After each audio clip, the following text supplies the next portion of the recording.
সকাল সকাল দুজনকে হামি দিয়ে তারপরে শুরু করলাম পাস্তা রান্না। তো এটাই ছিল আমাদের আজকে সকালের ব্রেকফাস্ট। তো তারপরে ছিল অনেক কাজ, অনেক কিছু বাসন মাজামাজি এটা ওটা।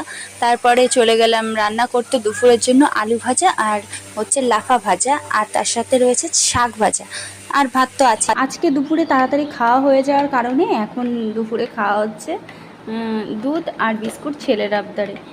3:33 বাজে, খেয়েছিলাম হচ্ছে 12:30টার দিকে।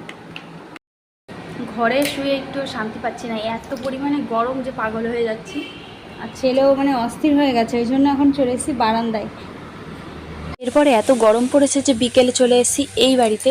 আসলে ওই বাড়িটা খুব আটকা, তো চলে আসলাম। আর মাকে বললাম সন্ধ্যাবেলা চলো একটুখানি খালপাড়ে যাই, গিয়ে নিয়ে এসেছিলাম লস্যি, আর দেখলেই যে এনেছি দই ফুচকা। তো খেয়ে নিলাম, দারুণ লাগলো, বেশ অনেকদিন পরেই খাওয়া হলো। এরপরে মা রাত্রে করেছিল চাউমিন, তো সেটাই হচ্ছে রাত্রের ডিনার।